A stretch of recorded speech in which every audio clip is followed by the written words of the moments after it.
Thank you.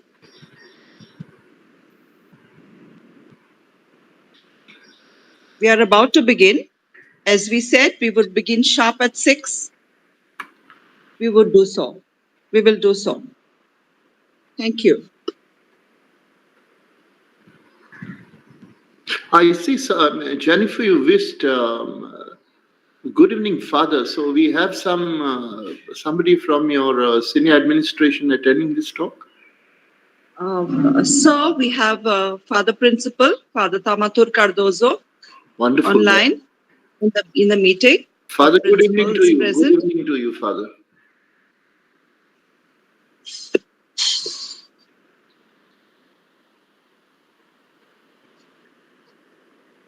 Many of our teachers also are in the meeting. Wonderful. That makes it very special for me.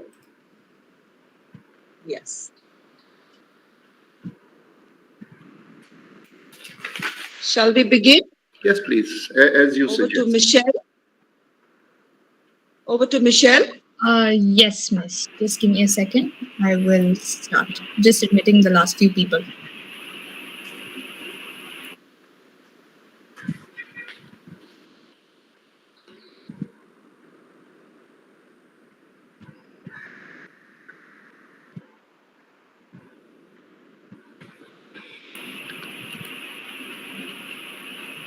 Preserve and cherish the green planet, for it is the only home we've ever known. A very good evening to our esteemed guest speaker, Dr. Manoj Borkar, our respected principal, Reverend Father Tamatur Cardozo, dignitaries, staff, and dear students. It has been rightly said that deep ecological awareness is one of the key aspects in ultimately achieving peak levels of self and spiritual awareness.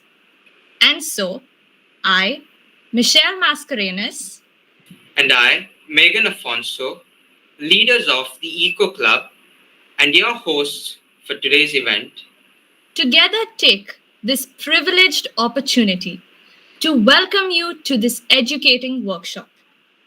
This unique event aims to bridge the gap between science, religion, and spirituality, all being domains that have often been viewed as separate and even contradictory. In this workshop, we will explore the fascinating interactions between science and religion and how they can come together to inform our understanding of the world around us. We will delve into the concept of eco-spirituality, which emphasizes a deep connection between our spiritual beliefs and the natural world. Specifically designed for today's youth who are at the forefront of change and progress, we strongly believe that by integrating scientific knowledge with spiritual wisdom, we can foster a more holistic understanding of our place in the universe and our responsibility towards our planet. And so, we are privileged to have amongst us a multi-talented and versatile personality, Dr. Manoj Ramakant Borkar, who will be guiding us as we embark on this enlightening journey to understanding and discovery. I now invite Ms. Soha Khan to make our guest speaker known to us. Over to you, Soha.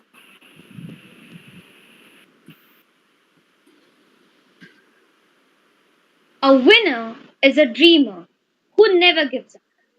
I feel glad to respectfully and cordially introduce to you a versatile conservationist whose various qualifications and expertise in the field of biology have made him a renowned and lauded personality. It's my pleasure to introduce to you our resource person for today's workshop, Dr. Manoj R. Borkar. A little bit about his qualification. With an avid interest in zoology, Dr. Borkar pursued his passion for the natural sciences, earning an MSc degree with an specialization in marine zoology from Bombay University. Then he completed his PhD in zoology with a specialization in his endocrinology from Institute of Science, Mumbai, and moved on to further expanded his knowledge base by acquiring a PG diploma in environmental education, that is PGDEE, from Indian Institute of Ecology and Environment, New Delhi. Over the course of his illustrious career, Dr. Borkar has been widely recognized as a member and fellowship of numerous societies, such as the Ancient Society of Conservation Medicine, India, and International Society of Zoological Sciences, China, Biological Research Society. With over 36 years of teaching experience, Dr. Borkar has imparted his knowledge on a vast range of subjects, including marine sciences, environmental management, zoology, and etc.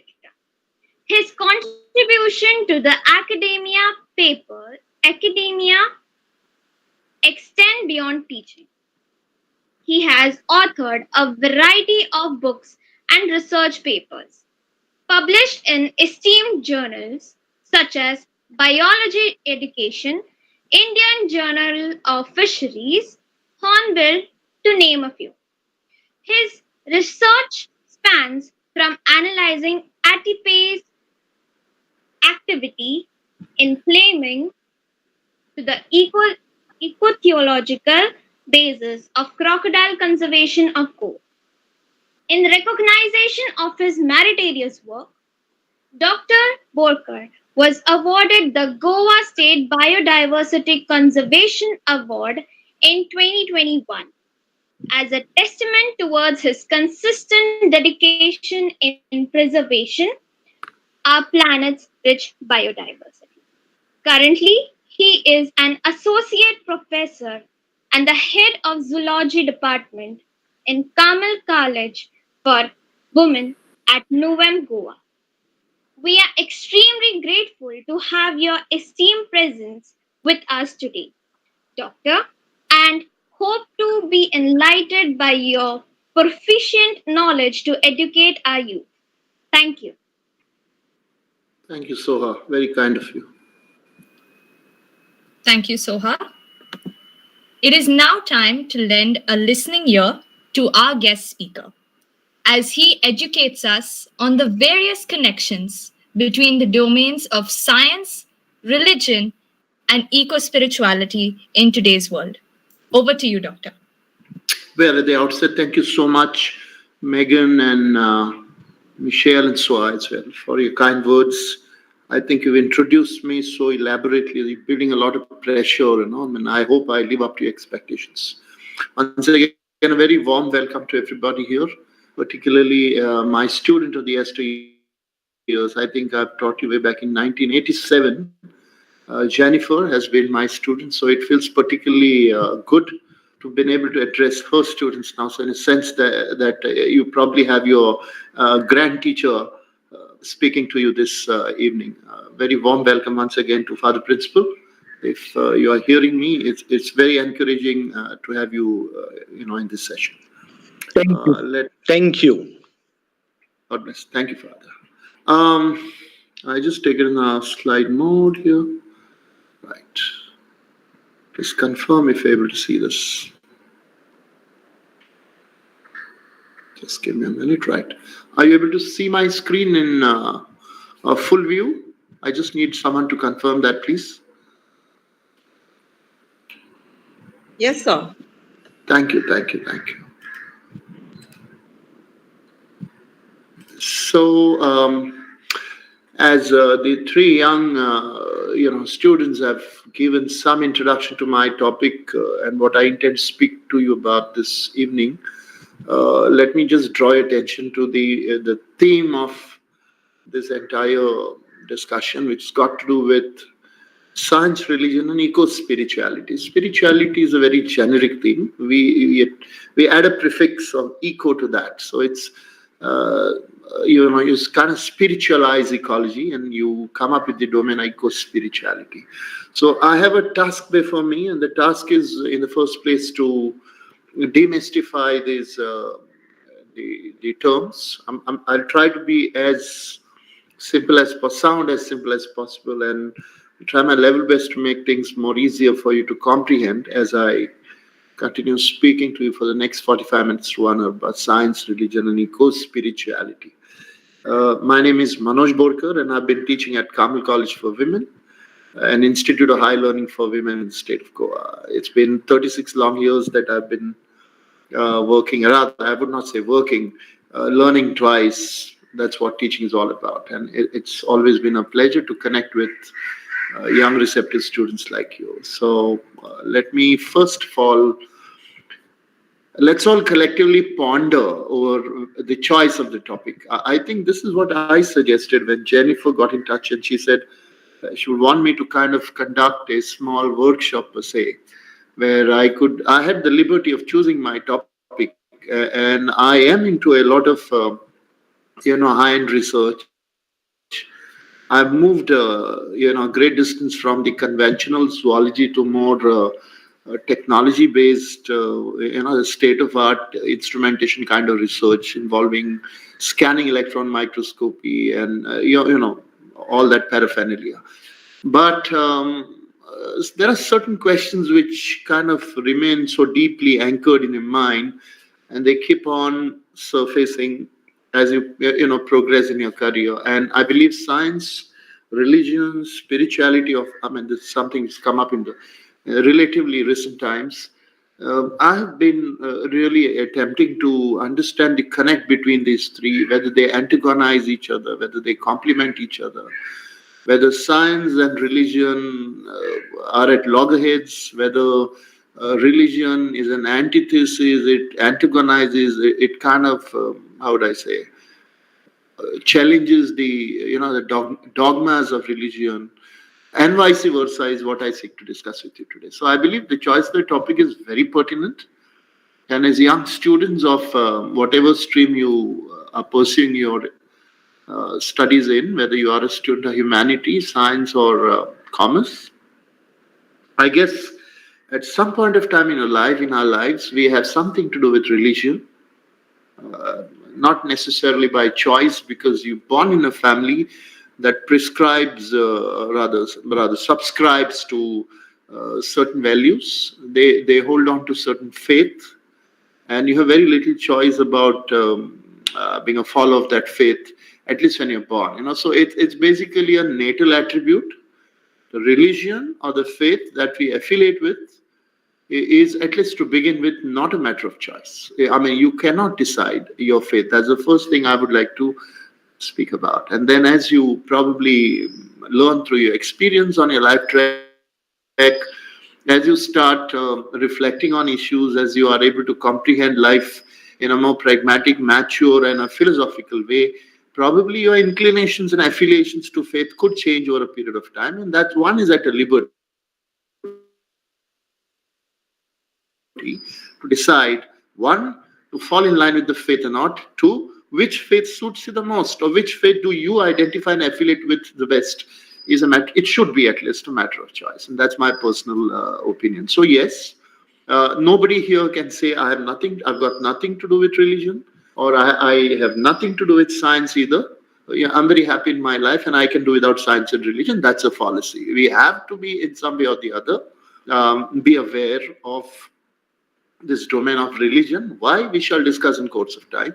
Science, of course, is something that permeates through our life on a daily basis. From the time you wake up in the morning and brush your teeth, the toothpaste or the brush, and maybe the water that you use to splash on your face and feel fresh, all in some way or the other has something to do with science, right? The utility, the scientific value. I mean, your gadgets, your convenience driven appliances at home, or maybe the transport sector that you depend upon to travel to your place of work, whatever your the lives are, should I say, replete with consequences of science and technology. And I think you simply can't wish science away.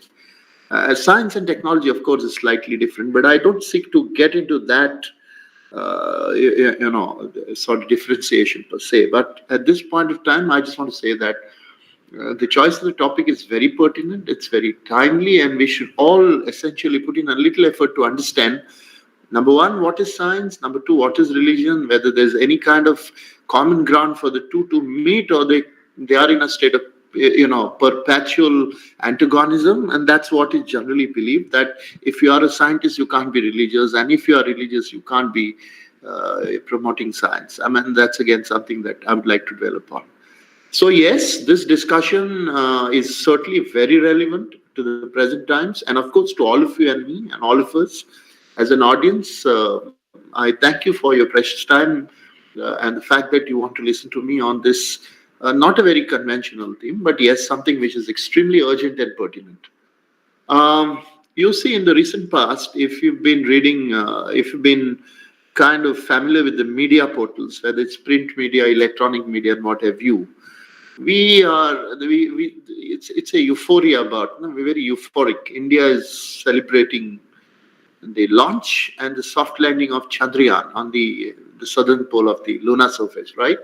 Very unfortunately, we've not been able to revive that because the temperatures on the lunar surface extremely hostile. That's very frigid. I think they can go down up to minus 200 degrees Celsius, which will inactivate all kinds of machines and gadgets and appliances. And therefore, the ISRO has been very unfortunately not able to sort of revive that entire rover and get connected again. But that apart, I think this has been an incredible feat and achievement for humanity, as the Prime Minister rightly puts it. It's something for not just Indians but the whole world to celebrate. And therefore, I raise a question that when we are actually basking in the glory and, should I say, the global appreciation that's coming our way for successful launch and landing on the moon, should we even be talking about religion and spirituality? Should we not be more concerned about scientific advancement and how to foster a culture of scientific temper and temperament, and maybe turn the whole country into an army of scientific personnel? And why really look at religion per se? And at least why should we even talk about spirituality, which are by and large believed to be domains of consolation and solace? That when everything goes wrong, right, when your science and technology fails you, when your logic defeats you, when you want miracles to happen, when you want the most, I would say, um, impossible thing to manifest, then you start looking at the domain of miracles and faith. I mean, I would really not want to. You see, miracle is integral to certain faiths. So when you know your logic and reasoning fails, and you start falling back on the cushioning of your how would I put it, the culture, religion, and maybe spirituality is a little different. Well, people tell you if there's nothing more to do, then the best that you could do is pray, and that is what gives you a little consolation, a little solace, and a hope, driven by the faith that the most difficult and the impossible shall happen to your requirement, and maybe your prayers would be answered. So, I mean, that's basically the whole the conflict. That and as I speak, I would also want to tell you that as we age, probably we tend to be a little more religious. You ask a newborn or a neonate, or maybe an infant or a child, is not as much religious as is an adult. And among the adults, if you check the religiosity of people and attribute to age groups, you would normally find that as you grow older, you tend to be a little more religious. Of course, there are exceptions to the rule. So, what exactly is this trend? And therefore, as I said, basically, I would also probably want to ponder on whether religion and spirituality as synonyms? Do they mean the same thing? Because a lot of people take liberty and freedom to use these terms interchangeably. But the matter of fact is, I could be spiritual and I still may not be religious, and I could be religious and I could still lack that element of spirituality in the way, in my vision and in my conduct, in the way I think, in the way I connect with the larger scheme of things. My cosmic connect could be missing, and I could be an extreme faithful, and still I may not be spiritual. So, I mean, this is what probably I would like to dwell upon as we progress further. Then again, a couple of questions that arise in my head, and I'm sure it's not very different there. Is science at loggerheads with religion? Can they shake hands? Can there be a science religion synergy? And I'm going to talk to you about that a little later. There are, intellectuals who have come together with the religious clergy, and I can speak about a small group called Science Religion Sangam, which is what took, I believe, this was something that got conceptualized at Rashol Seminary a few years ago. Father Victor Ferrand, some of you could be familiar. I mean, he was a strong advocate of this kind of coming together of the science and religion in a bid to address a lot of our contemporary questions and problems. And I think he met with reasonable success as well. So yes, prima facie, though science and religion is immiscible, does not easily gel. It can't really, unify. But people need to try. I mean, it's not difficult or impossible. It's very much possible. And therefore, in the same breath, let me say, if somebody wants to know, can one be scientific and religious both at the same time? Oh yes, very much. You could be scientific. You could have a scientific outlook towards all your externalities, and deep inside internalize that element of faith in you. I mean, that's very much possible. So, and of course, the question that I raise is science anti-religion and vice versa. Well, it seems so to start with, but if you go deeper into this, certainly that's not what it is. What seems to be completely antagonistic is in fact more likely to be complementary if you go, if you shared all the inhibitions of an open mind, a sense of mutual understanding and respect. And I will give you a few anecdotes in due course of time. I mean, I have this very famous anecdote that I normally quote from Professor C.V. Raman's biography. I'm sure many of you, maybe most of you, would have heard of the celebrated Indian physicist Raman, who's more known for the Raman effect and also for his pancha with the butterfly wings. He still has in his collection, which is left as a legacy, one of the finest collection of butterflies. And butterflies are brilliant in their color. They show iridescence. That's because of a concept in physics called photonics, right? And let me quickly, I mean, this is something normally children of your age group, I mean, the adolescents, you love to hear stories. So let me start this whole serious discussion in a tone of something which is a narrative tone. So it seems in one of his trips to the United States of America, Professor Raman, who used to be very traditionally attired, used to always wear a dhoti, a small coat, a pagdi, which is a headgear, and used to have a small tikka on his forehead, a small speck of vermilion. Most certainly out of place among the Americans who were very well dressed with their suit boot and whatever, right? Is obviously he was at his best in terms of his scientific presentation. So at the end of the session, this American gentleman just stood up and he thought I can just kind of embarrass Professor Raman by asking a question which certainly wasn't in the scope of the whole deliberation. He says, Professor Raman, I have a question for you. What exactly are you? Because when I see you, you seem to be a very devout Hindu. You kind of look to be very religious. I mean, at least that's the impression I gather from your attire. But we all know you're an exemplary man of science. So what is for you? What is it? Is it science or religion? And the American thought that he had trapped Professor Raman, and until Professor Raman chose to give him a small dose of Indian philosophy. And so Raman said, gentlemen, all that I wish to tell you in response to your question is, to me, science is my mother and religion is my father, right? So the American, not very sure of what this meant, just put on a pretense, and he said, "Oh yeah, great." But I believe when he went back home, he couldn't sleep too well with this kind of a response coming from a celebrated Indian physicist that science is my mother and religion is my father. What exactly was he trying to say? So the next day, he walks up to Professor Raman and he says, I apologize and I need to confess to you that your response probably hasn't been followed. I mean, I'm not able to make sense out of that. So, would you be able to explain to me what exactly do you mean when you say that science is your mother and religion is your father? So he says, look, it goes this way, and I want you to listen to this very carefully because I'm just going to use some strong words. And please don't take it otherwise. This is not meant to offend anybody, but this is something very deeply philosophical. Raman said, to me, science is akin to my mother because maternity is certainty. I'm sure who my mother is because I've had an organic connect with my mother. I mean, I know who's my mother because I've been a part of my mother, right? She's carried me in a womb, in a body for as long as 9 months plus, right? So I don't need to kind of verify that or check on that. I am very sure who my mother is because maternity is certainty. And that's exactly what science is all about. I'm certain about certain principles of physics. They are verifiable. There are no two ways about it. But he says, when it comes to my father, my mother says, that's your father, and I believe her.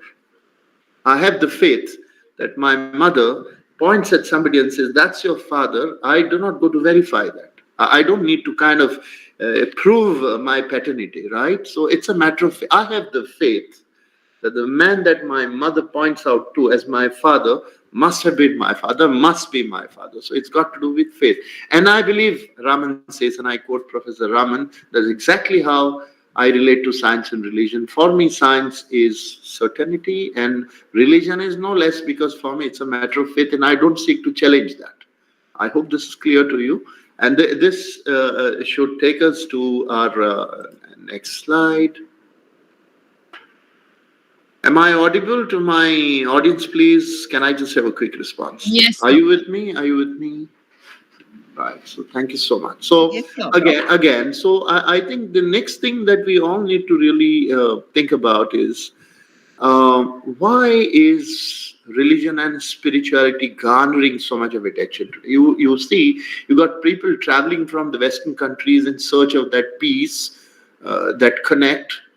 They travel all the way to some kind of a destination in the Himalayas or somewhere in the coastline, spending a lot of money, spending a lot of resources in search of that, I don't know, connect with the infinite or the cosmic connect, a sense of self-realization, and that experience is what makes them very spiritual. So again, this is, and I am going to talk also about the negative sides of extreme religious fervor.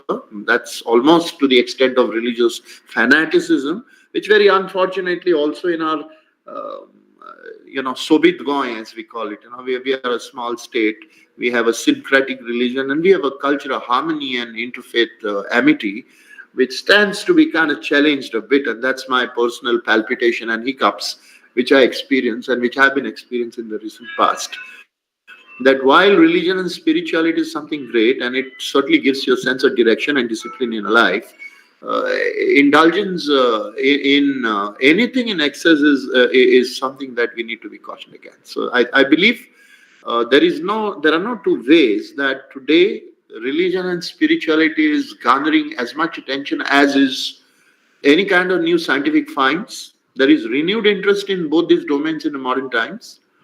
It's only that we need to reflect on whether religion, as our religious leaders have always insisted, should be an instrument of peace and love and coming together.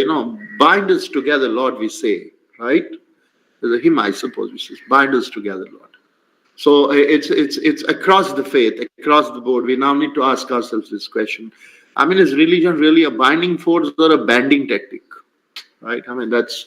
I think there are very clear indications that religion is also being manipulated to kind of harness political advantages, or maybe to create and foster deliberately some kind of unrest for certain motives, which are parochial, which are anthropomorphic, which are very regional, which are very, I don't know, what's the right word, which are not very healthy.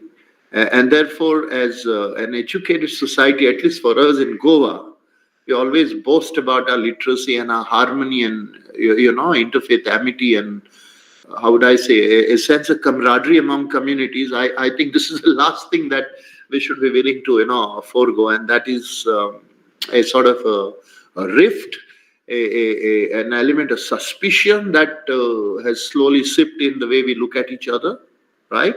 That doesn't feel very good. So I think these are some questions that we need to ask ourselves. I mean, again, the whole idea of this talk is not to give you answers, really. I mean, as a teacher, I'm not sure if Jennifer would remember that. There's one thing I have consistently followed in my teaching career is I ask more questions than give answers.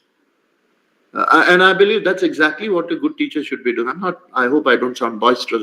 I have no intentions of calling myself a good teacher, but that's an unsolicited advice to the teaching fraternity that you shall be remembered for facilitating acquisition of certain information rather than spoon feeding it to them.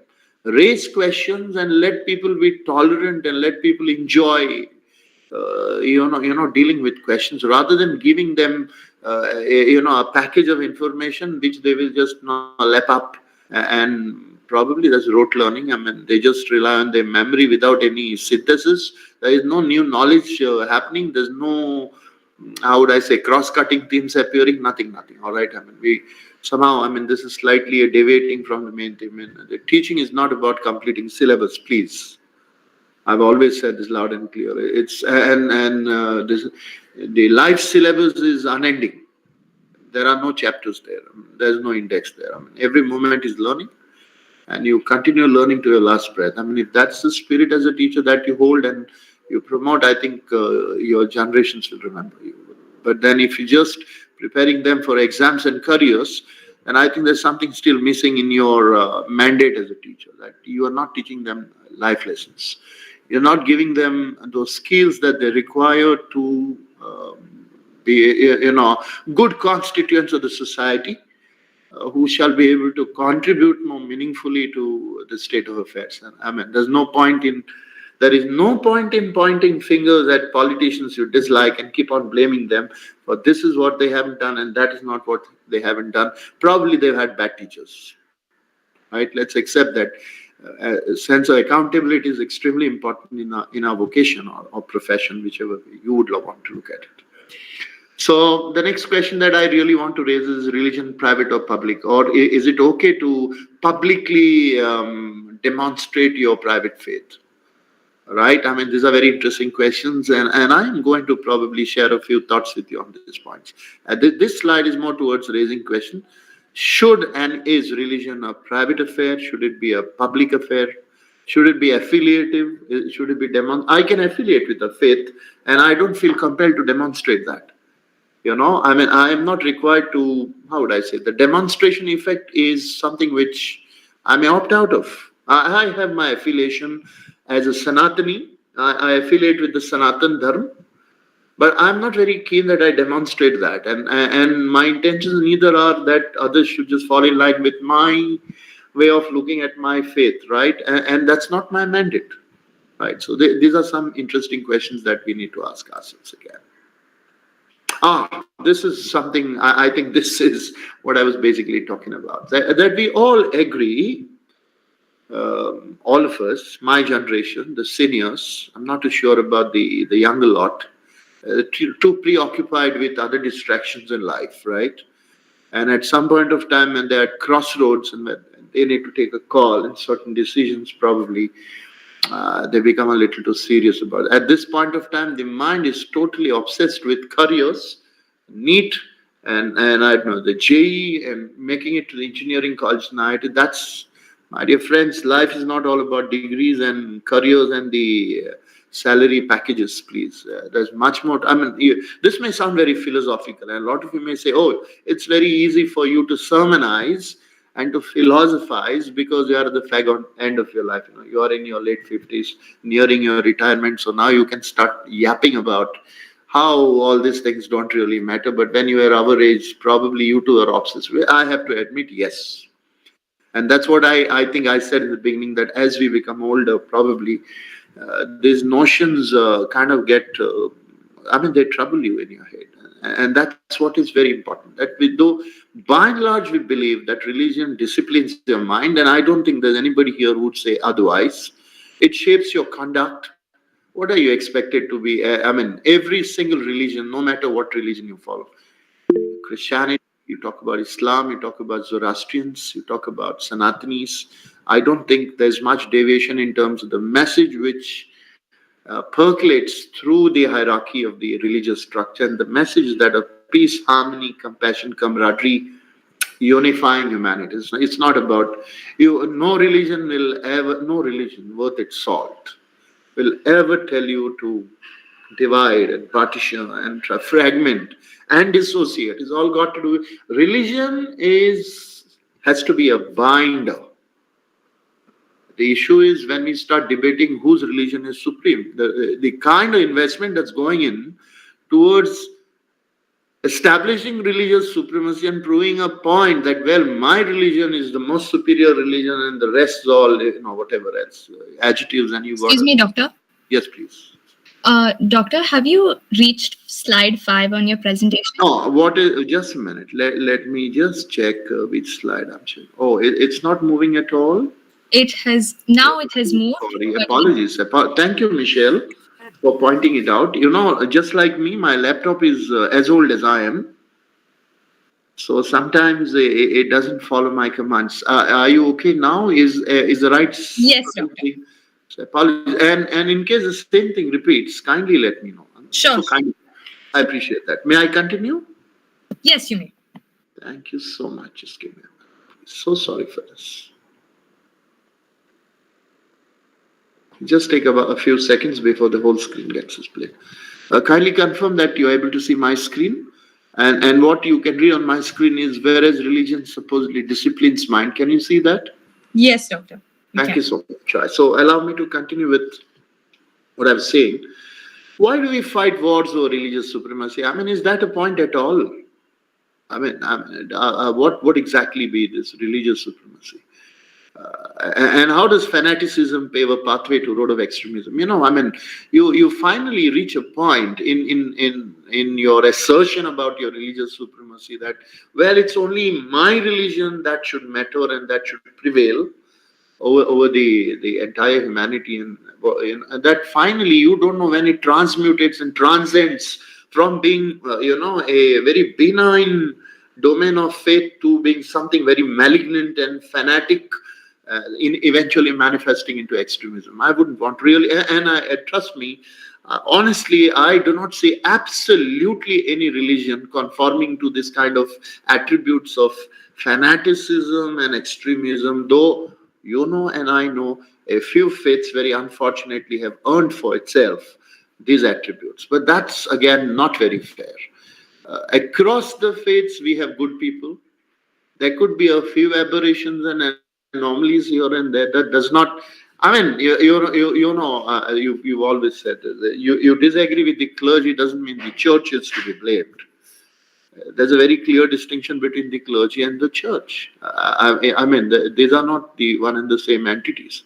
So, this is something that you need to understand, that excessive indulgence and trying to emphasize your supremacy as a faith is certainly going to push you on a path of extremism, and you might as well apply brakes in time and you strike a balance between what your mandate is. A faithful always is at a liberty to propagate the faith, minus sense any coercion or any unfair and immoral acts of peddling that faith. I think it's fair enough. And I've always said this, and I abide by that diktat, that religion is a matter of personal choice. We have no hold over that. I cannot decide what faith I shall be, inheriting as having been born in a particular family. Subsequently, I can become an atheist or I can probably choose to change my faith vis-a-vis the faith of my parents. I mean, that's for me to decide based on my personal experiences and what have I. That's what I mean when I say that historical aberrations. I mean, I've often seen this thing happening about it. Talk about some historical errors. Again, I wouldn't want to kind of put in too many words, but you know basically what I'm hinting at. I mean, in a state like ours, you got a lot of talk going, which keeps on surfacing and getting recycled about, this is what happened at some point of time in history. Therefore, all right, we tolerated it. Then now we need to react. You can't have delayed reactions to an historical error aberrations, right? I mean, that's not fair. That's not logical. That's not a sign of progressive society. And ultimately, every religion also tells you to forgive certain, how would I say, errors, certain acts, I mean, whatever, commission, omission, whatever it is, which is not proper, which is not appropriate. I think we need to rise above all mortal, what should I say, emotions and say, all right, this is something that happened at some point in time in history. And as a vengeance, an agenda, hatred, and vengeance, I am not supposed to kind of, what do you say, dig out buried corpses and start exhuming them and conduct an autopsy on what is dead long ago. I mean, that's not acceptable. Unless, as I say, and that's what I've written on my screen, you want the history to repeat itself. And we don't really want that history to repeat itself, right? I'm going to change my slide. Kindly tell me if the next slide is seen, which starts with the word jurisprudence. Michelle, kindly confirm. Yes, it's seen. Right, thank you. So I am talking, like, I mean, this is a very interesting comparison that I have done. Jurisprudence in very simple words is law. It's a system of law. And they say law is all about how you interpret it. And various people interpret it variously. And that's exactly why somebody who's probably guilty of having committed a certain crime can also probably be acquitted by the courts or the jury based on interpretation. How smart and good a lawyer that you engage to defend you in the court of law would decide your fate in terms of acquittal or prosecution. That's what I'm saying. If that is so, religion to a certain extent is also a matter of interpretation, because different people can interpret the religion in different ways. And I'm not just talking about the way we practice it, but also like, I mean, I'll just give you a classic example. In the 60s, there was a brilliant treatise by an American eco-theologist by name Professor Lean White, who made a sweeping statement. And I mean, it's so enthralling that he said, the historical roots of our contemporary ecological ills are largely religious in nature. You see? So, I mean, in simple words, he attributed and blamed all the ecological crises that you witness on the planet to the kind of religion that we followed. And coming from a scholar of Lean White's stature, I mean, it sent shockwaves across the board, including the church. And I mean, he was immediately accused of blasphemy and what. I mean, for that matter, Charles Darwin, which many of us, teachers of biology, who've been teaching about Darwinian theories, at some point of time when Darwin proposes theory of origin of species, many teachers were arrested and prosecuted for speaking against God. That was the interpretation of the church at that point of time. So, I mean, that's what I mean. That many a times the contexts are very, are subject to interpretation. And I've also seen across the board, violence seems to be intrinsic to this kind of institutionalized faith. I mean, we all, how would I say, submit before the Son of God. We worship Jesus Christ. I mean, what more example of the barbaric torture that he had to face, having been nailed on a cross and left thirsty and humiliated? I mean, he is the ultimate symbol of our faith, and even he wasn't exempted from the kind of torture and violence. So, but that's not justification. I don't mean to say that this should be the order. I mean, this is very unfortunate. Shouldn't have happened. But and you know that wars have also been fought over religious crusades. Again, the whole idea was to kind of, how would I say, prevail upon the subjects in terms of their faith choices. But And in the recent past, we also, I mean, the whole world is kind of petrified with this word jihad. I have not mentioned it here. But that's also misinterpretation or misrepresentation of what it actually means. A jihad is not, I mean, not even remotely close to an act of violence and terrorism per se, but it is often misinterpreted by the misguided followers of certain faiths who will unleash terror in name of protecting a faith whose sanctity and sacredness is so strong that it is able to survive on its own. I don't think you need to brandish swords and take up for your faith, because your faith across the board, again, whatever faith you follow, is sacred enough to exist on its own and survive on its own. So I mean, that's what I always say. More than a sword, you need a holy word, which is far better way to protect your religion than fighting wars and spilling blood on the streets. I think that's something that you really need to think very deeply over. And if you remember, you look at the word sword. If you eliminate the word S from the word sword, what remains is the word. And as many of you here who probably follows the Christianity speak about the word of the Lord, right? So the word of the Lord should always prevail and should be more, how would I say, stronger in what you seek to achieve than a sword, even if it is about protecting your religion. And sword is only symbolic. I don't mean to say that, the followers of a certain faith literally brandish swords and fight. I mean, that's history. But all in all, what I want to suggest here is violence is not a part of a religious diktat, should not be a part of a religious diktat, even if it is meant for protecting. You shun violence, and that's something extremely important. I just move on to the next slide, which is about religion. See, I'm changing my slide. Kindly confirm if that's been said. I've already spoken to you that religion is a natal attribute. By natal, I mean you and I have no choice as to what faith, where exactly, in which household, which family are we born in terms of our faith inclinations. I mean, if I could be born, I am a Sanatani or a Hindu because I was born in a Hindu family. Had I been born in a Muslim family, probably my faith would have been Islam.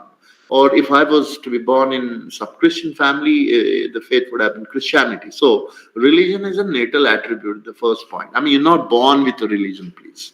Which is why even among the Christians and most of you need to be baptized, to be inducted in that faith. So until then, you are kind of, you're not a religious affiliate, really speaking. And as I said, as you grow, as you reach your milestones, you can probably show some change in your inclination towards certain faiths which you find more attractive. You seem to be leaning more towards certain faiths. Why do we need religion today? I mean, that's the first point. Let me start now dwelling on the importance of religion. There are a few interesting points. Well, I don't expect that everybody should agree with me. You're free to disagree and kind of differ from my opinions. But I personally believe that a sense of resiliency. You all the time through your life, you encounter problems, and you get bogged down by so much of distress and so much of troubles, many of which are not organic. You tortured in your mind, you're tortured in your body, you witness a terrible downfall of your kith and kin, and you need to still preserve that spirit of hope. The kind of resilience, I think, comes from your religious faith. I think that's very important. Of course, you will agree with me to a large extent that we have a certain socio-cultural prescriptions and legacy that if I am a faithful Christian, then this is a diktat. This is a certain socio-cultural prescription given to me as a Christian or as a Roman Catholic. Or if I'm a Muslim, this is what I'm supposed to be doing. If I'm a Hindu or Sanatani, then this is what I'm supposed to be doing. So these are kind of socio-cultural or religious prescriptions which normally give you a buffer against wrongdoings, because you are expected to have your list of do's and don'ts. So normally across the board, most of the religions will give you what is right and what is not. A sense of right and wrong in the way you think and conduct yourself. That's kind of buffer that I talk about. You most certainly know that religious communities and religious congregations and affiliations will facilitate community kinship. You connect with one another. You also connect with the supreme power. that sense of belongingness to a certain, I would not say cult is not the right word, a certain religious unit, that coherence, that affiliation, it gives you a sense of security. I'm a part of the community. I mean, that's something that you experience as a member of your parish community, right? So that's, and it's similarly, you have a mohalla, you have a certain, you have small communities. So I think that gives you a sense of security and sense of community kitchen. That's one of the important functions of religion. It also instills in you an ethical sense in the way you look at things. I mean, you are not. See, we all have a certain barometer in our head that will tell us that, oh, well, I can go on justifying to the whole world that my conduct is best conduct. I could be the most hopeless person and still keep on impressing on people that I'm the best representative of the human race that you have on the earth. And I'm an upright person, but deep inside me, I know what I am, right? That's because you have a barometer which is insidious to you. It's implanted in your head. Head, heart.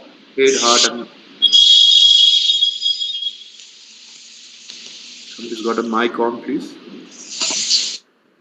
Thank you. So I think that ethical sense is another function of religion. It's also a roadmap for healthy growing. I think whenever you partake and participate in religious activities, functions. If, for example, it's about mass, it's about namaz, it's about artis. That you can. I mean, there's this very interesting expression about religion being people's opium. I think Karl Marx probably says it's a strong bind. I call it a cement, as one of the strongest cement that can pull people together, either push people together, not away from one another, pull people together. You raise a flag of your religious affiliation, you'll forget everything else. As an affiliate of this religion, we all stand together. So this again, healthy growing, living interactions gives you a sense of direction. And then, as I said in the morning, if everything is lost, you need to anchor. You need to have some hope that something will. The Almighty will probably listen to my prayers, and something positive would still happen. I don't lose up. No, I don't give up. For your age group, for most of your students, I think this is very important. And I'm sorry, I'm using some very interesting terms. Teenage temptations, that could be anything, absolutely. It could be a substance abuse. It could be promiscuous intimacy. I call them adolescent misadventures. I am sure that religion also is an effective shield against all these temptations. I mean, you see, I've always said, I teach in a women's college and I often talk to young girls and I tell them to be tempted is not a sin. I mean, that's a normal biological response to, as you say, any sort of signal that comes from your externalities.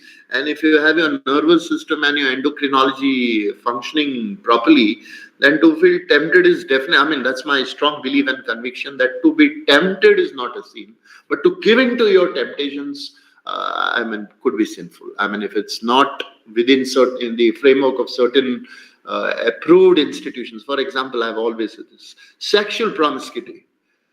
I mean, in many religions, marriage is a sacrament, right? So, this kind of physical intimacy between a boy and a girl or a man and a woman is only approved within the institution of marriage. So that's basically what I'm talking about. That religion gives you a sort of a shield or a protection against teenage temptations, not necessarily teenage, maybe even later. I mean, you have a lot of cases of adultery. You've got lots of cases where people kind of go haywire, giving into, irrespective age, giving into a lot of temptations. I believe religion can kind of rein in all your temptations, help you stay firm, stay put on a path of certain moral prescriptions. I think that's very well. I think this is also extremely important that religion does certainly contribute to your personality. You tend to be a little more humble, humility, and patience will certainly come through subordination and surrendering to that supreme force. That it's not a machine that you put in a coin and you get a ticket, that you pray and next moment your prayers are answered. That's not how it goes, I presume. That it's for things to manifest through prayers, also you need to have lots of patience and indefatigable faith in the supreme design or whatever you call it. The Lord will take care of me, whatever that force is. is a benevolent force. It's not going to just let me. It's not going to abandon me like a kitten on the road on a wet night. It knows best when to intervene and how to lift me up from this kind of misery. So I think that sense of patience, perseverance, humility, subordination, giving in, surrendering, absolutely, is what religion teaches. And I think that's again very, very important. As a slight change, the first word is religion offers. Please confirm. Hello? Not yet, doctor. Oh, just a minute, please. Just a minute, please. Yes. Right, thank you. A little bit of a time lag, but I think it's working. Thank you. So, as I said, self control, personal virtues, which are they're already rooted or grounded in our traditions and narratives of maybe the sacred scriptures, basically. So, all that the faithful would have to really do is internalize those externalities in one's own life and live a life of virtue. I think that's the strength of religion. I've already spoken to you about this. How faiths which are pro-marriage in theology and teaching will normally hold marriage as an institute of, the sacrament, and that certainly curtails sexual promiscuity. That's something wonderful again. I'll give you one more very interesting thing that has been noticed during this recent pandemic. God has been kind. Apparently, the World Health Organization has declared that the COVID-19 pandemic actually is over. It's no longer a pandemic. It could be slightly epidemic or endemic in spread, but certainly no longer a pandemic. It's not sweeping the globe any further anymore. What has been noticed is that during the pandemic, there has been a very sharp rise in people praying online or logging in the live streaming worship. That means again, as I said, that when this is a little, how would I say? I don't know how whether my interpretation would be correct. A certain element of, how would I say, not necessarily faith, and you seeking some sort of intervention to take you, bail you out of a crisis, and that's when you again start looking at religion. Again, there are other advantages when you pray online. There's nothing wrong, I presume, but faithful normally needs to also attend the church service. But I believe when you're praying online or logging in live streaming, you get privacy. You also are at a liberty in the way you want to pray. You want to pray along. Some people get overwhelmed and filled with emotions. They weep, they cry, whatever. And maybe you want anonymity. You want to maintain a certain image. That sometimes I wouldn't want anybody to know what exactly is the nature of my faith. And praying online, as long as you connect, as long as you subscribe to that supreme force, I think that qualifies to be a prayer. And I've always said this. You see what I've highlighted in red font color. Religiosity increases with age. Looking for anchors in stormy seas? That's a question that I raise. See, should you not have been religious within reasonable limits in all fairness all through your life? And why only when you are aging and you are closer to your exit, you're feeling extremely insecure. There's too much of uncertainty on what is going to happen the next moment. Forget the next day. You're not sure if you're going to wake up the next morning. And then you suddenly turn out. I've seen that in my own family and in my own friend circle. People tend to show extreme religious fervor and affiliations, and they can't turn overnight. They turn very religious. I think that's big selfish. That's something funny and deplorable. In the sense that if you are looking for an anchor on board a ship that's been caught in chopping waves in a stormy sea, even if you find an anchor, you should know how to use that, right? That could come only with a practice. If you had to always have an anchor and you had some kind of a practice of using that anchor. So my point is very simple. Whether the sea is calm or stormy, you always have an anchor, and that anchor could be your religious affiliation. That's basically what I mean. Next one is, are you able to see this? Next slide. I've changed my slide. The first word here is interfaith. Kindly confirm. Just give it a second, doctor. This is a lag, basically. Yeah. Just let me know. No, then I'm going to do that manually, right? Just give me a minute. Yeah. It's come? It's come. Thank you. Perfect. So I think we have said this. We now need to have interfaith amity, We need to have mutual respect, and I emphasize these points because this is what really gives me jitters. You all of you know what has been happening in our relatively calm and peaceful state. Um, People are you know this the emotions and tempers and temperaments are more inflammable than petroleum products. We should not give in to and we should not fall victims to this kind of nefarious elements that seek to widen the rift between communities using religion as a ploy. And I'm not just trying to sum. I'm not, and that's an advice, or maybe unsolicited advice across the board. I'm not talking about particular faith, but yes, I think we need to be extra careful to preserve the image that we are very earned with a lot of hardships. I think Goa is known for its interfaith amity and the in the kind of you know this is a state that is never uh, praise the Lord for that experience any kind of communal flare up and riots, right? So I think this is very important that it's not enough to be tolerant of each other's faith. I mean, that's one point of time I still realize. In my institution, we used to have this interreligious faith that we celebrate. And then somebody spoke about the need to be tolerant to each other's faith. And I find that crazy. I mean, I think now we need to move from tolerance to mutual respect. It's not about tolerating each other. That seems so. I don't know. That's not very appropriate. What is the meaning of being tolerant to? I mean, I will tolerate you. I mean, that doesn't sound really good. I don't need somebody tolerating my faith. I need someone to respect my faith, and I need to reciprocate that. That while I expect people to respect my faith, I should be respectful enough. Probably with a little more intensity and measure, I need to reciprocate that respect. And what best example could I probably cite here than the one from Swami Vivekananda's 1893 speech in Chicago under the aegis of World Parliament of Religions. And I just quote him. What he said was that the humanity must unite and rise above all individual gods, religions, rituals, and dogmas. And that's a beautiful message. He does not belittle or, kind of put hierarchy in faiths, but he says, above all gods and faith and dogmas and rituals and whatever you have, religions, the single, it should all unite the mankind of the world. I think that's the spirit, and that's the dictum. And now that brings me to the next question: what is the difference between religion and spirituality? I have a small slide, and I don't want to complicate this too much, but I'm sure you'll understand this. This is self-explanatory. Religion is a certain belief which is organized. It's a dogmatic submit. By dogma, I mean a certain viewpoint that you don't.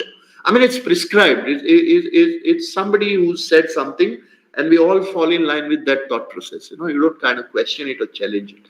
It's a dogmatic submission, and that's what you normally see in a religious framework. Whereas spirituality is more to do with the way you connect with your own self, you internalize, you have a bridge between your externalities and your this, just as you have an environment outside, you also have an environment within.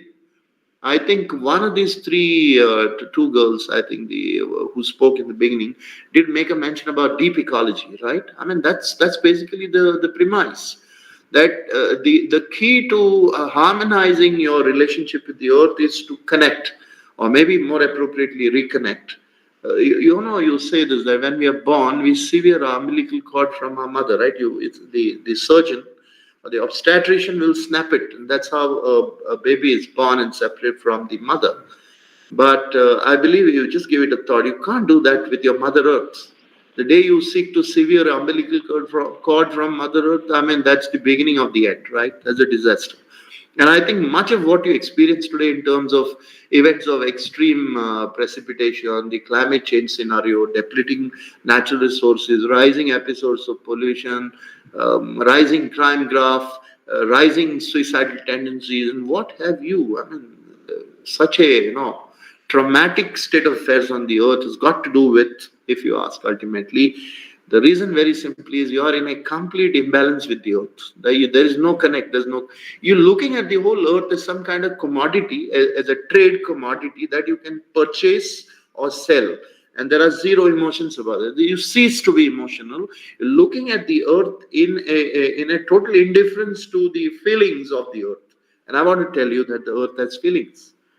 And that's the domain called eco spirituality, or that's the domain called as eco theology, where you theologize ecology. You're looking at the larger scheme of things, the cosmic design, and the sacredness that you attach to it. So, again, that's what I mean. Religion is outer worship. It's more prescriptive, whereas spirituality is the inner understanding of life in whatever small little that you do on a daily basis. It's very spontaneous experience where you start engaging with yourself and others.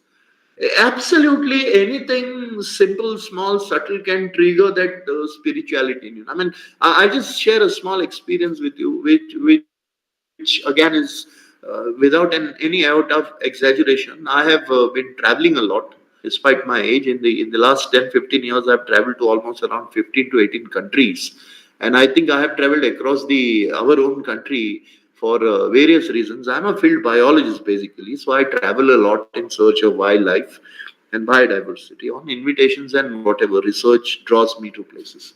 So when I was trekking in the Greater Himalayan National Park, there is this place in Himachal Pradesh called Sai Ropa. When I started my ascent and I was tracking the Himalayas, at one point you just stand before the majestic Himalayas with snow-clad mountain caps, and I just stood there stunned, absolutely, my head going numb. I am not exaggerating. I'm actually narrating my real experience. I just stood and I was trembling, and I didn't realize that tears were just flowing down on my cheeks. What a surreal experience. I could connect. And I realized at that moment how insignificant and small is this entity that I have in my persona, that I am nothing before this majestic mountain range. To me, it appeared as if something not just gigantic in size, but something majestic in its very existence and aura, right? I think that moment is the moment where I found my spirituality or eco spirituality. That if I'm able to assume a position of subordination and submission to the mighty Himalayas, and I have nothing to benefit from the Himalayas, there is no motive in this perception that the Himalaya is not going to give me anything. I need to please the Himalayas, right? I don't need to please the Himalayas, but that sense of awe, it was awesome, absolutely. The sense where you feel, I don't know, you feel you feel infinitely small and insignificant. Well, I'm standing before the mighty Himalayas. That it takes time for that feeling to sink in, and I didn't know what was happening to me. So this is basically what I mean. What I mean. I was successful in internalizing the externality and connect with what I saw before me. And then I probably got connected with that ecosystem, the mountain ecosystem. And I could engage myself with a certain element of awe and respect and sacredness about that whole mountain range. Religion has profuse symbolism. We use a lot of symbols, religious symbols. We have certain rituals and so on and so. Spirituality is internalization. It is self-referral. You don't need absolutely any symbol to be connected with the Himalaya. I mean, somebody could just go to the seashore, stand before the crashing waves of the Arabian Sea, and feel, something happening deep inside. It's called spiritual emesis, right? I don't need I don't need a bell. I don't need a cross. I don't need absolutely any religious. I just connect. It's seamless connection with whatever that force is that facilitates my cosmic connect with the larger scheme of things. I believe that's how spirituality differs from religion. Religion is more organized, it's somewhat rigid, a little more restrictive. Spirituality, I call it pathless path of self-discovery that liberates you finally. It will not bind you to anything. You're free, you're all by yourself, you're free to connect. There are no prescriptions. It's all got to do with how you connect and how you relate to everything around. So I think it's experiential. It's unlike in case of religion. There was this philosopher who I was interacting once in, I presume, somewhere in uh, maybe Delhi or some such North Indian state, who gave me a very interesting insight into why do we really pray. There was this critic, and I want to share this with you. Normally, Sanatana Hinduism is the least anthropocentric religion that we have among the many others, right? And Christianity is supposedly a very anthropocentric religion, right? But of course, there are exceptions. I mean, if you look at Saint Francis of Assisi, I mean, he is the patron saint of ecologists, and we hold him in high esteem as students of ecology because he understood, this kind of ecological connect. There's more of spirituality in his discourses and whatever, right? But that apart. Uh, you see how would I put it basically that in least anthropocentric religion you sanctify absolutely every element of nature. So there is this criticism that normally the Sanatanis or the followers of Hinduism face, that you guys practically worship anything and everything that crawls on the floor, that flies in the sky, and that swims in the sea, right? Well, that's the whole how would I put it, essence of Sanatan. What it means is you see an element of sacredness in absolutely every manifestation of nature. You worship flora, which is trees. You worship fauna, which is animals. You worship anthropomorphic deities. You even worship stones. That lithomorphic deities. In Hinduism, you have lithomorphic deities. You've got anthropomorphic deities, which assume human shape. You got zoomorphic deities, animal form, and you of course got phytomorphic deities. Sacred plants. A lot of people ask me, what is the reason you worship cobras? It's such a venomous snake. And then there's a quick comparison that the biblical depiction of a snake is, it's something which probably, the Satan in the Garden of Eden, whatever, tempts the consumption of the apple. So it's something so negative. That's what I say. It's a matter of interpretation. Why are we worshipping the cobra? Why the holy cow? And I have always said this: a cow is holy to an Indian, quote unquote, not on religious grounds at all. It's got a historical connect. It's got an ecological reasoning. That at some point of time in history, it is this animal that gave you multiple services for which you need to express gratitude. I'll just give you a case in point. At a time when you did not have your tractors and tillers, who did all the agricultural operations of tilling your fields? Of course, the bull, which is the progeny of the cow. Who the After mother's milk, the next best nutritious food for the newborn or the neonate is of course the cow's milk. The colostrum of the cow's milk is a very rich concentrate of immunoglobulins, which raises your immunity, right? And of course, something which is ridiculed and laughed at is cow dung. I'm not saying I'm not an advocate or proponent of use of cow dung and cow urine in certain systems of medicines may have that, but that's not what I'm trying to debate. But look at cow dung as an affordable fuel for the rural folks who cannot afford your microwave ovens and you want to save your forest, right? Because your forest is giving you carbon sequestration, it's reducing your global warming, it's giving you multiple services. Then very obviously you can't go on chopping trees for meeting the demands of fuel wood, right? Cobra is worthy of respect because it keeps a check on the rodent pests. In absence of these snakes, I presume you would have lost a lot of your grains, even from your granary to the rodents, to the bandicoots and the rats. So this is a shade of paganism. This is a pagan culture. What I would like to emphasize is that wherever you see elements of nature worships, and in Goan society, if you look at especially the ethnic communities of Goa, which are the Kumbis, the Gaudas, the Dhangar Gauris, and the Vedips, they connect with the nature is intense. Trust me, it is intense. If you see the way they worship, everywhere you will see elements of nature worship. Even in Goa, let me speak in Konkani. आमच्याकडे पेजेचे फेस्त, तिसऱ्यांचे फेस्त, तवशांचे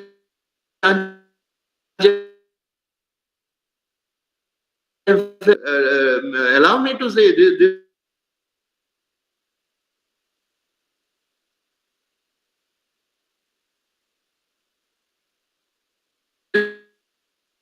is not shades of paganism, where you are looking at nature in a spirit of gratitude, and you say thank you for being so kind for the nature's bounty. This is what I want. I have always been saying in Goa. If you ask me, somebody asking me what is your faith, I say it is syncretic faith in Goa, which means we've got a bit of every faith in the way we live our lives. I may be a Christian, or I may be a Hindu Sanatani, or I may be a Muslim, but ultimately, if you look at my socio-cultural conduct, As a member of my society, I partake in everything. So mine is a syncretic religion. So again, and the last thing in this slide is religion has an ingredient of, it's based on a belief system. And by the way, that's what I was coming to. So this man, I left it halfway through, told me that normally when you pray to anything, anything absolutely, you pray to, he asked me, how do you think the ancestors of our human beings perceived lightning or say fire or heavy rains? Out of nowhere, the skies burst into, a torrential downpour. How would they feel? It's scary, of course. You and I know because we read in our geography books and science books that this is a monsoonal cycle. You expect to have lightning and thunder, and you're going to have torrential rains and whatnot. So you and I don't feel scared because we already programmed based on somebody else's find, right? And that's science, which is cumulative, progressive, in a state of flux, dynamic, fluid. It's progressing, it's evolving. So I know, based on what others have already investigated before, I needn't worry about lightning and thunder. This is normal. It is associated with my monsoons. But to somebody who did not understand science, because there wasn't any science existing, prayers will be elicited only by two emotions, fear and favor. You pray to something because you are scared of it, right? And you want to appease it. You don't want any harm to come to you through that entity that you are scared of. So you say, please don't, spare me. Or you want a favor because, as I said, Deva Pao, you please grant to me my whatever it is, and I pray, I bow in obeisance with you, whatever it is. So this is what I'm sharing. So a lot of people hold the opinion that fear and favor are basically two, how would I say, two things that fuel religious submission. So there is an element of belief, there is an element of fear, there is a mass following in religion. In spirituality, that doesn't seem to be true. It's more of an infusion of love, and that is to be attained solitarily. I don't need 10 people to sit with me and look at the Himalayas to have that. I mean, when I saw the Himalayas and felt overwhelmed and swept by a cocktail of emotions, and I felt so small and insignificant, I did not have anybody with me. I was all by myself. So I wasn't singing any bhajans or artis or ringing bells or lighting any firecrackers or nothing of that sort. It was a one-to-one experience in total solitude. So I was able to connect with that element of mountain ecosystem with which I spiritualize that ecology all by myself, and that's what I mean. It's all got to do with the way you connect with it and all by itself. I just move ahead. Please tell me, is it changing? I'm now talking about eco-spirituality. Can I have a response, please? Not yet changed. I hope I still have the same audience with me. People have not left the meeting.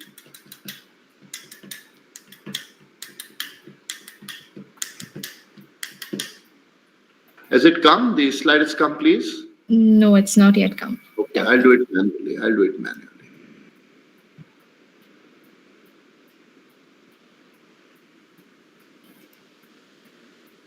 Yeah, please tell me, has it come? Yes, it has. So I will go very fast now. Eco-spirituality has many labels. It's basically called a spiritualization of ecology. It's got to do with anti-materialism. I mean, you're not in pursuit of any material quest. It's got to do with minimalism. It's a new concept. Minimalism, when you stop, your shopping lists are very little. You don't hoard anything. You just decide what do I need, and I'm only going to buy what I need. That's called minimalism. Ecocentrism is when you place the earth at the center stage of all your discussions and interactions, not human beings. Eco-theology is an amalgamation of ecology with theology. So I think this is very important. It's time that you shared your exclusivity as something very intelligent, a human being. You need to feel the connect, and eventually that needs to manifest into a spiritual experience, right? So what is basically eco-spirituality? It is that experience which allows you to reconnect with the earth, that cosmic, not necessarily just the earth, but the cosmic force, and relate to nature in a kind of an ecological, rather sacred. You sort of sanctify nature, right? You feel that it's sacred. So you need to restore that attention and nurture a relationship with the earth, regardless of or whatever you may be in your choice of faith. I think spirituality is to be kept aside. I mean, you can still be religious and you can be spiritual as well. I mean, it's not asking you to compromise on your faith affiliations, right? And I think most of all, what eco spirituality does, it helps you mellow down your arrogance and your sense of supremacy and exclusivity. I mean, once you're spiritual, probably you know that you're nothing very special. You're just a part of the package. The next one. I am not going to really talk about this because we are all doing science. It's a domain of verification. I've already given you that anecdote from Sir C.V. Raman's experience in America. So, it's a domain of verification. I mean, I can't test your faith in a laboratory. Can I take section of your transverse section of your faith and take it on a slide and observe it under microscope? That's not possible. Or can I take 1 milligram of faith in a test tube, add a few reagents and do some confirmatory test? I can't do that either. So, religion is more of a faith, whereas science is a domain of verification. What you know is only what you know at that point of time. It's evolving. It's contemporary. It is not absolute. It's in a state of flux. It's progressive. It has got timelines, because you see, from the time the first anthropoid ape or human being discovered a wheel till the most modern transport system that works on super levitation. You got those fast trains called Shinkansen in Japan. There's no friction. There's a frictionless movement. So it's very dynamic. Problem with science is, I think it's very important to know where to stop. I mean, somebody put a very interesting message that in this age of artificial intelligence, machines have become intelligent, and those who operate the machines have become stupid. Right? It's a very something that you can ponder over. I think artificial intelligence also has to have some limitation. For example, when you do robotic surgery, the robot doesn't do any surgery by itself. You need to understand, you need people to operate that. But therefore, we need to define our limits. You can't be playing God or demigod. For example, certain science seek to question and challenge and prevail over the laws of nature. I'll just give you a case in point. Biotechnology. I'm not a great fan of biotechnology, though biotechnology is supposed to be a domain of high-end science or whatever. But it seeks to challenge the evolutionary force of natural selection. You're just messing up with the genome. You are I mean, you'll be astonished if I tell you that they have designed watermelons which are exactly like cubes. I mean, that's ridiculous. Or you've got genetically modified organisms, certain vegetable produce which can remain in your refrigerator for the shelf life can be prolonged.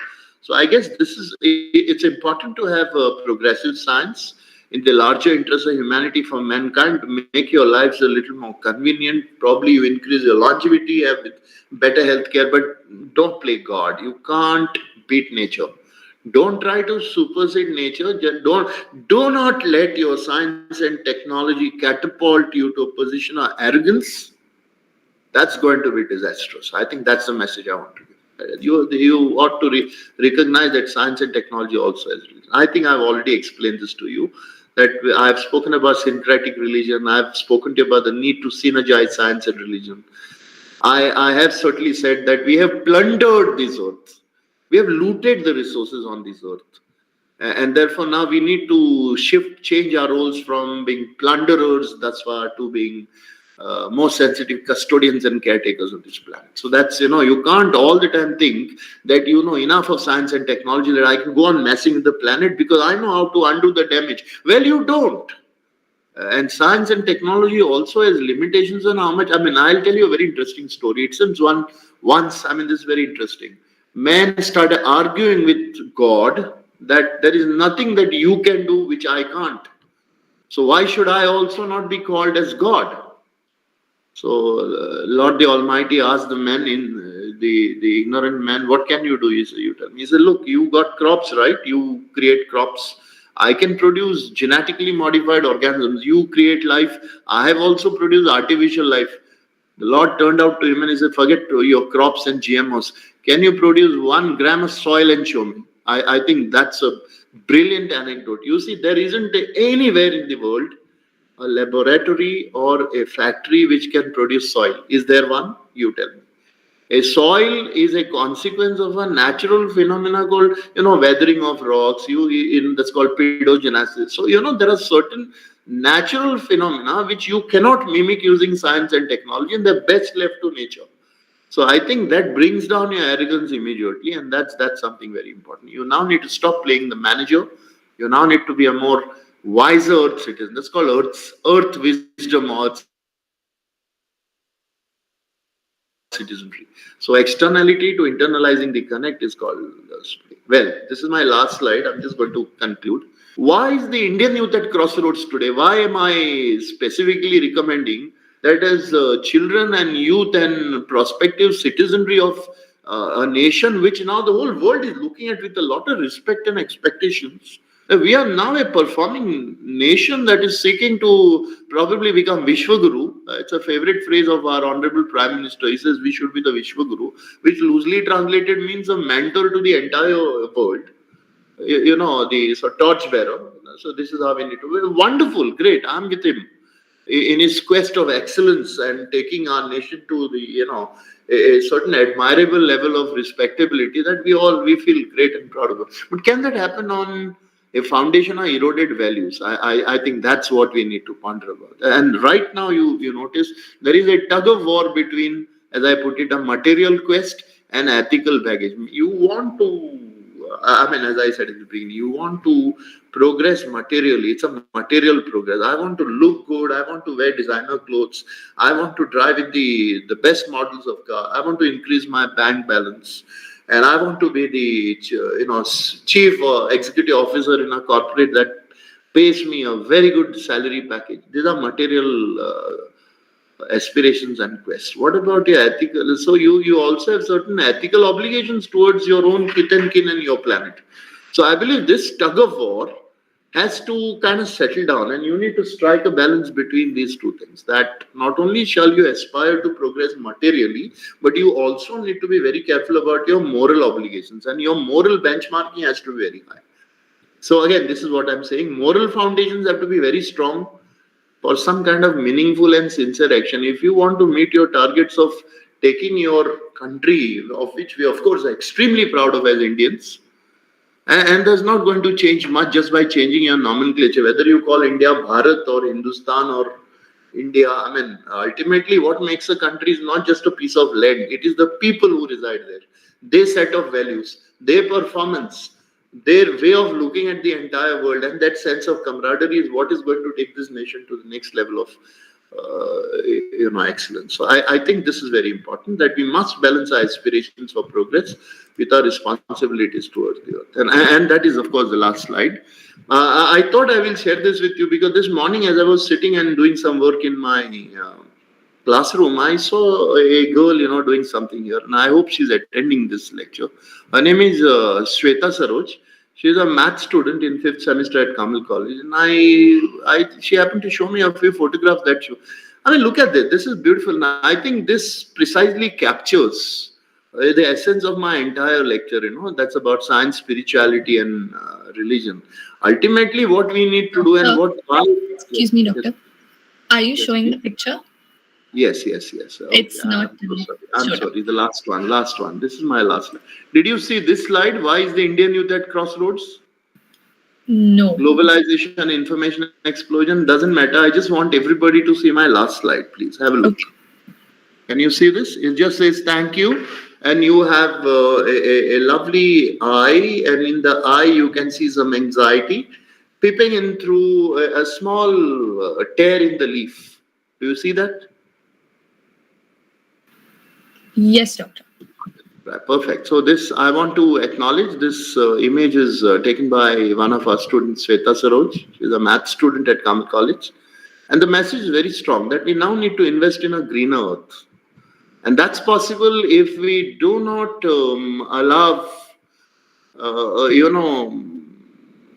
the people to be, how would I say, swept by short-term aspirations and, how would I say, selfish motives. We now need to kind of channelize all our efforts and energy towards betterment of humanity and Indians at large. So this was the last slide. invest in a green earth. And you may ask me, why am I asking you to do that? Because ultimately the responsibility of achieving, see, my generation is nearing the exit. I have a couple of years more to retire before I hang my boots. And I would not be in a position to address this kind of formal audience of schools and colleges. So I believe we just pass. I mean, this whole effort is to pass on the baton to you, and you continue running the race. The goalpost is still far ahead, and you shall not give up till you reach the finishing line. That's my message for all of you. And remember that Don Bosco's is also an institution that has a certain sense of Christian discipline. I also worked for an institution where this we uphold and abide by a certain sense of Christian discipline and decorum, and I believe it's beautiful. And I need to tell you, we distinguish ourselves, by abiding by that sense. And I think that's got nothing to do with our personal faiths and affiliations. So thank you so much for your patient hearing. And I hope I've been able to kind of at least make you think on a few points. I'm just going to close my presentation. And if time permits, we shall open this session for some interactions, if that's okay. Yes, thank you so much. It is with transcending gratitude that we recognize what an inspiration you have been to our students, sir.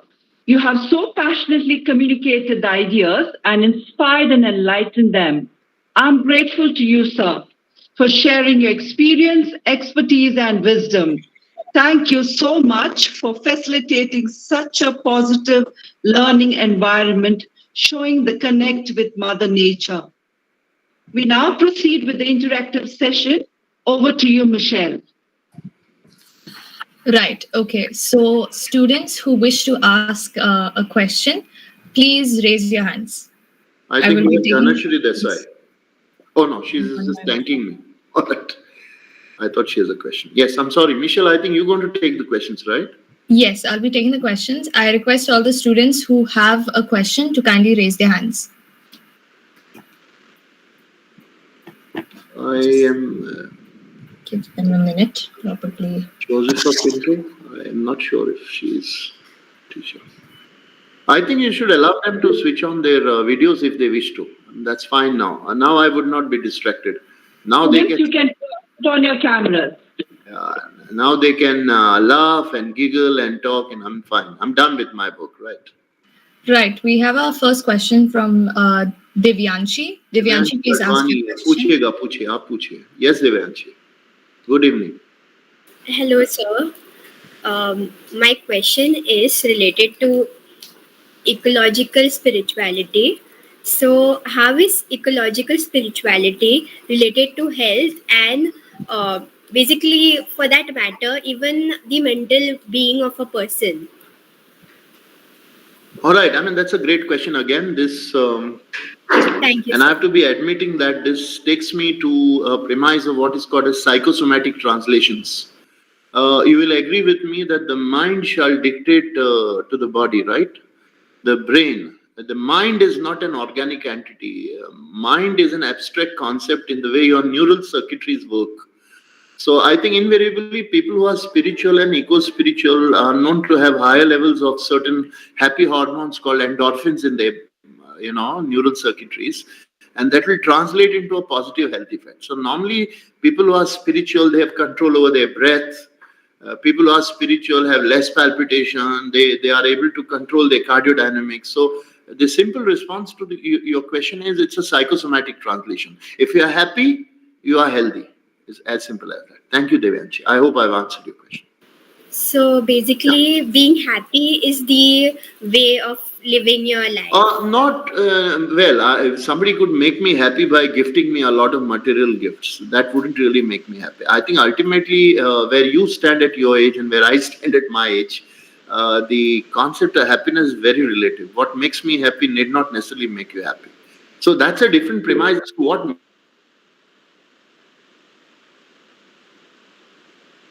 makes us happy. Fulfillment that could come either, as I said, I got connected with the Himalayas and I was extremely happy. So at that point of time, probably even if somebody had to smash my leg with a boulder, I wouldn't probably feel the pain. You know what I'm saying? My senses had completely numbed All that I could see was I was swept by the glory and majesty of the Himalayas. That's basically what I. Right, Yes, sir. Devanshi? Yes, sir. Thank you so God much. bless you. Stay healthy. Okay, so we have our next question from Chelsea. Chelsea, please ask your question. Yes. Miss Waz? Right, I can see you. Yes, please go. I can't hear you. I think you're muted. Okay, sorry. Sir, in your opinion, is the revenue generated by the tourism industry, um, by the tourism industry, by keeping in mind the sustainability of the environment, like the tourism industry degrades the I get, environment and all. I get, actually, I get your question. I get your question. Okay, What you're yes, asking that's me is, clear. I think I'll revert. Should we continue having the casinos because it's giving us a lot of money? Because we Yes, know pretty that much. casinos and drugs and prostitution and all this kind of immoral pleasures, no matter how much revenue they generate for the state, you simply cannot justify this. Nothing that comes at a cost of a certain character that we boast of in our state, right? We abide by a certain sense of ethics and how would I say, I mean, a code of conduct. So we should not be compromising on that. Goa has a certain stature in the eyes of international community. We are known for our pristine landscapes and waterscapes, and this the recent what should I say menace of all immoral pleasures is giving us a bad name. And I have to be telling you something which is very scary. If you kind of look at the rising graph of crime, the rising graph of HIV seropositivity, only today I was checking on the number of HIV positive cases. The good news is they are dipping. But the bad news is they are increasing in the coastal stretch, and there's a very clear connect. It has got to do with tourism and this, as I put it, immoral tourism options that people have, right? So yes, we have to be. I think our minister for tourism has been talking about green tourism, sustainable tourism, soft tourism. And I'm very happy to tell you that in my institute, I teach a program called as Wildlife and Ecotourism, a program which I have designed, and that's being taught in all the affiliated colleges of Goa University. I think now it's time that we look beyond the sun, sand, and sea. We have had enough of it. I don't think we need to have more people flocking to our seashores and littering our seashores and causing a cacophony there. And many stretches of our seashores are now protected as turtle nesting sites. We now need to send people to the hinterland in search of greenery. So yes, Chelsea, the answer to your question is no. We wouldn't want tourism revenue to come at the cost of our ecologically fragile state. Certainly not. I Thank hope you, I sir. answered. Thank you for being sensitive to that. Any more questions? Sam Afonso, please go ahead. Sir, I would like to ask you for a piece of advice for our generation. Like, what would you like to give us?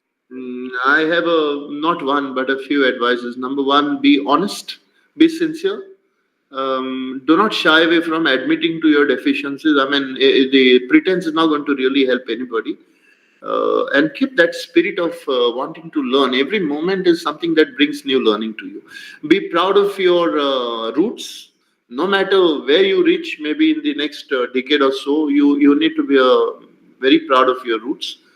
I also, and something by the way, be proud of your mother tongue. We are fast losing out on our identity as a Konkani speaking population in Goa. So I feel very aggrieved and pained at that. I mean, I need to tell you, I have studied till my fourth standard in Marathi medium, but I think that hasn't made me poorer in my English as a language. So I think we need to be proud of our antecedents or our legacy, and proud of that small little state that we all affiliate with in love called Goa. Be proud as a Goan, right? Thank you. What steps do you suggest that we should take that we conserve our culture like that? Oh yes, the participate in all cultural manifest. I mean, all activities. Don't go for a cyber detox. Is my first advice to your generation. You understand when you're cyber detox, right? Cyber detox is where you keep all your electronic and cyber gadgets away for at least some time in a day. And I have to admit and I have to confess that to a certain extent, even I have got addicted to this cyber technology like WhatsApp. Fortunately, I'm not on Facebook or Instagram, but I notice your generation, and I'm not trying to personalize this, is so deeply entrenched in this, the e domain that you are kind of distancing yourself from the real life situations. So I don't think all the time you need to capture moments in selfies and spend a lot of time surfing the net. Use your science and technology for some good constructive purpose and to advance your life skills. Thank you, Uh, Sam. so, what do you suggest we do other than the phone? Like to stay away from the phone, what do you suggest that we do? To stay away from the phone, discipline yourself. I think the best way to, as I say, rein in your temptation is to be disciplined all by yourself. Why should anybody force anything on you? Have a proper timetable. You see, I think it's all got to do with time management, Sam. You divide your the wakeful hours on, and you decide this is my recreation time, this is when I'm going to probably spend half an hour 1 hour with my phone, this is my study time, this is when I need to pray, this is when I need to be with my family, my siblings, this is when I shall interact with my teachers. It's all got to, I think there is no one standard how would I say package which will fit for all. I mean, each one is a different person. So you need to introspect. You need, see, Sam, any correction begins, first of all, with the admittance that something is wrong, right? If you keep on justifying that what I'm doing is absolutely right and I have very little or zero scope to improve, then you're not going to improve at all. Right, Sam? God, Yes, sir, that's true. And God bless. last question. I really want to preserve the culture. Like at least I want to increase my knowledge in the mother language, Konkani. How Very would good. you suggest? What are Any, some ways you suggest? any language is preserved by the people who speak and read and write that language. Just wanting to preserve a language will not happen all by itself unless you patronize that language by reading, by probably buying books, probably participating in Konkani programs, watch some Konkani channels, try to read, whether it's in Romi, Devanagari, that doesn't matter, the language is the same.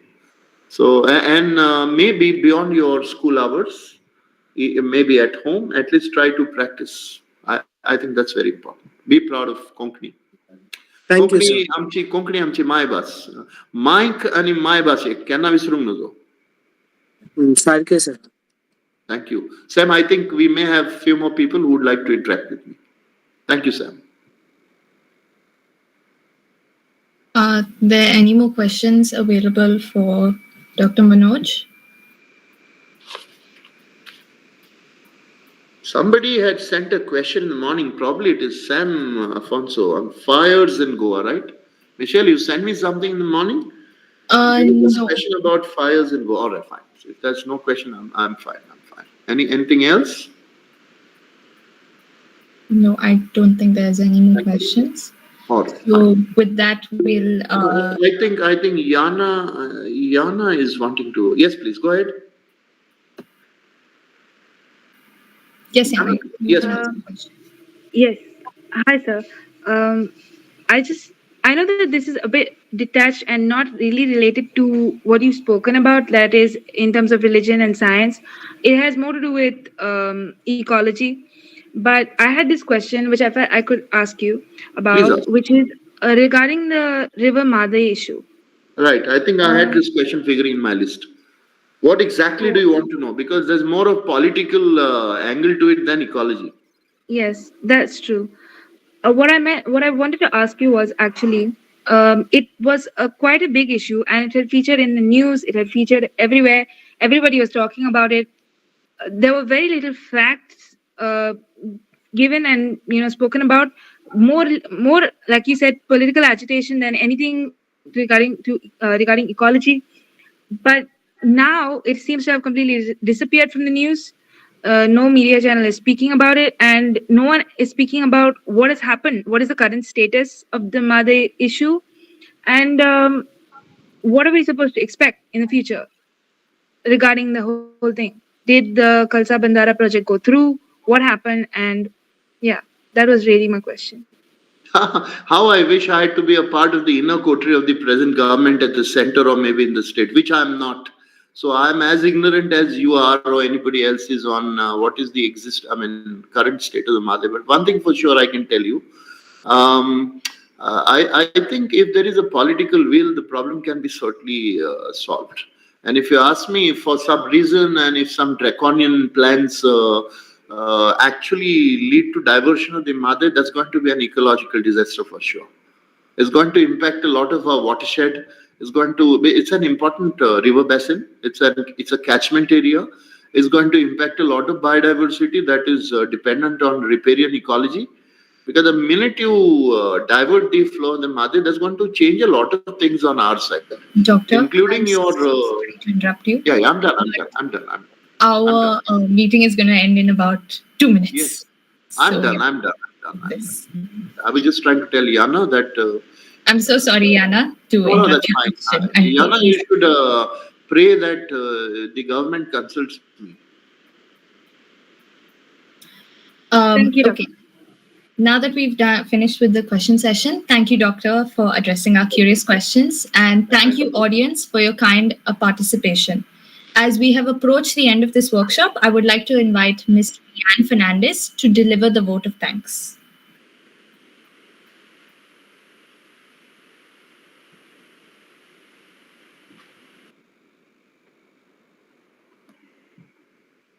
Leanne Fernandez.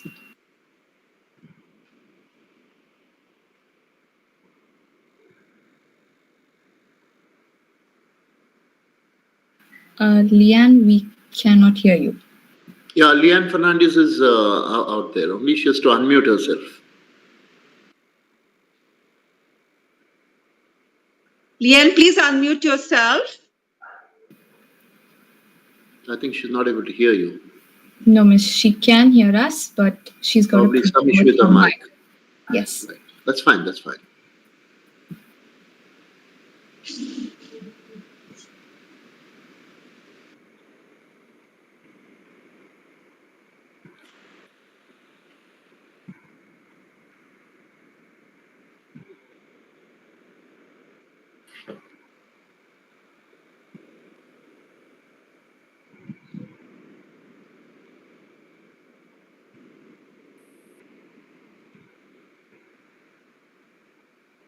Jennifer, it's all right. It doesn't matter. The fact that all have stayed back till the end is good enough. Jennifer, can you hear me? Yes, sir. I take this opportunity to thank Sir Manoj for accepting my invitation and giving us this lovely workshop, a very knowledgeable one, and inspiring each one of us and enlightening us too. I thank Father Principal, Father Tamatur, for giving me this opportunity to hold this workshop. I thank my Eco Club leaders, Michelle and Megan, for being the hosts and for supporting me in all ways, and all the Eco Club members. Thank you, one and all, and all the people in the meeting today, my students, my colleagues, and friends. Thank you and good night. Thank you to Father Cardozo and to my student Jennifer. Stay happy, stay healthy, and continue teaching. God bless you. Thank you, sir. Thank It's you, always sir. a joy talking to you, Doctor. God bless you. Have a good night. Thank you all.